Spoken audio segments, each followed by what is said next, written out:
Fiddler's Ferry, that's it, Fiddler's Ferry, and at Stanlow.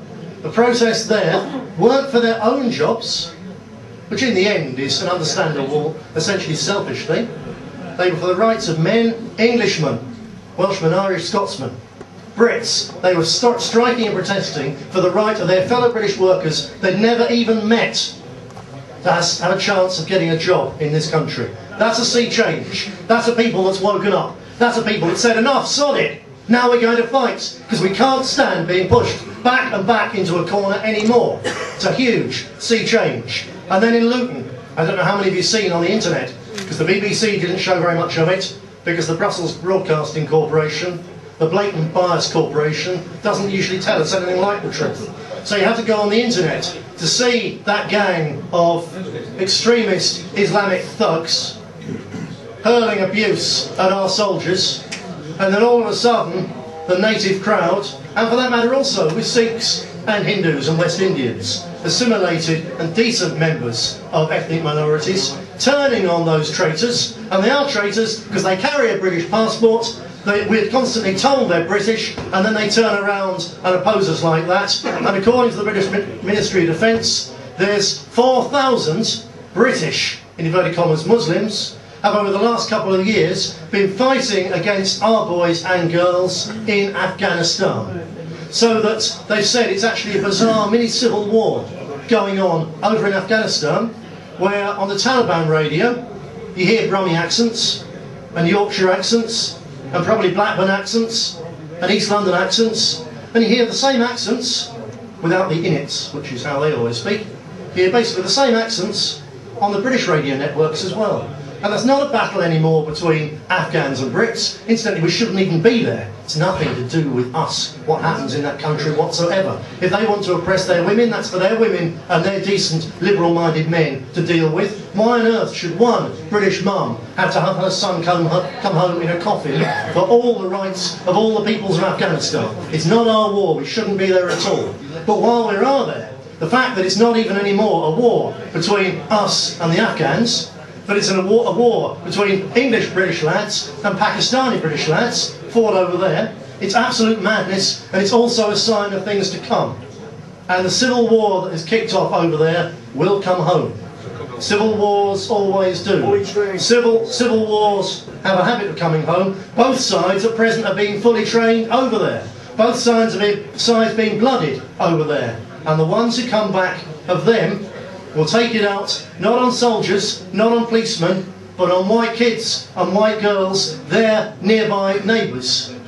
And it's going to cause, sooner or later, a hell of an explosion. Because we finally saw, this party does not encourage or condone violence, but we finally saw, again in Luton, the British people saying enough is enough. We will not have these treacherous scum abusing our heroes in our streets. If they do it and the police won't move them, we'll move them out of the way.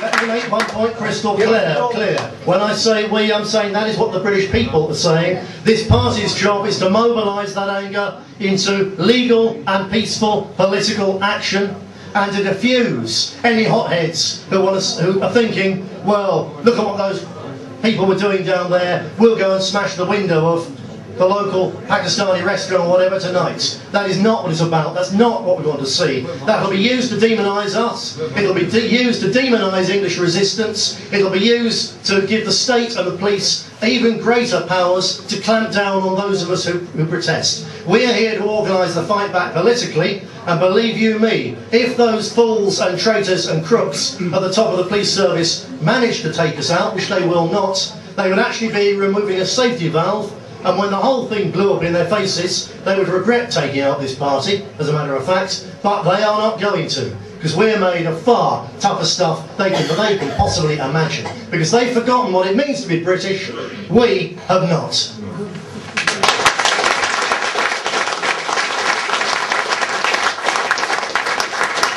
like a coiled spring, said Mr. Blunkett several years ago. It's even more like that now. It's not just between us and the Muslims, it's all sorts of different groups. The Somalis hate the West Indians in London, they're constantly having a go. and all over parts of the country completely unenriched, hideously English until very recently. There's been this flood of immigration from Eastern Europe, and we oppose that just as much. This is a Polish Spitfire, Polish flown Spitfire, flown in the British RAF, out of Northolt, RAF Northolt 303 Squadron. And this party has members of Polish descent and Hungarian descent, and I'm very proud to have those people, because their fathers and grandfathers came over as genuine refugees from Nazi and communist tyranny, and they fought for this country without even being asked, and after the war they worked for this country without holding a handout, without wanting to put their hands into the public purse, without insisting on having translators and the doctor's surgery, and making sure that their kids settled down and learnt English, so that the ones who are now in this party are entirely, absolutely the same as us, except for the fact they have surnames that even they can't pronounce properly. We've got no issue with that whatsoever. But allowing hundreds of thousands of low-skilled, unskilled, cheap labour and criminals in from Eastern Europe in the last 4 or 5 years, when it's becoming obvious that the economic boom was going to end in a bust, that was a disgraceful attack on the poorest parts of our community, on the people with the lowest wages, on the people with the least secure jobs. And it's especially shameful. You'd expect that from the Tory party, but not from the Labour Party, if you thought this was still old Labour. But of course it's not old Labour, it's the Blair-Brown new fascist Labour. I'm sure you're all well aware of that. But the tension is there between those recently arrived Eastern Europeans and our people as well.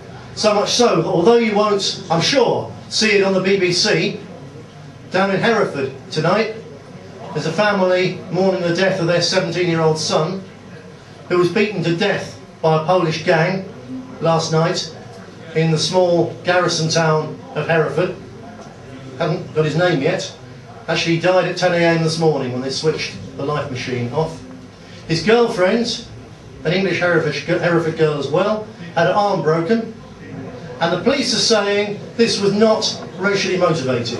This is a gang of Poles attacking 2 young English kids, but of course it's not racially motivated. The police have already decided that. The boy's dead. He never came out, never recovered consciousness. But the police have decided that they know. He was the only one who could know. His girlfriend's the only one who could know. She's too upset even to talk about it. But the police have decided, because it suits them, to say, oh no, not a racial attack, just one of those things, brush it under the carpet. This is going on. Those of you from the enriched parts of Lancashire know that this happens every Friday night, not always with a death, but with beatings and abuse, and always, time and time and time again, the police say, oh, it's not a racial attack. It's the other way around. If one of the enrichers falls over and stubs their toe, it's probably a racial attack. And in fact, if they say it's a racial attack, and it's because someone looked at them wrongly, then the police record it as a racial attack. But when our people are the victims, they fight tooth and nail to make sure it is not recorded as such. And I believe that when you look at what happened in Luton, when you feel just the mood of people, that so many people now know this, that this country is now not just a coiled spring, it's a tinderbox just waiting to go bang. And when it does, who are they going to blame? Yeah, yours truly, and all of you, because we warned about it, which is about as intelligent as if the weatherman on television says there's a horrible storm coming tonight. When your chimney comes through the roof the next morning, halfway through the night, you phone up the BBC and say, I'm going to sue that swine, because he made it happen. That's it. That's how absurd. It's superstitious magic.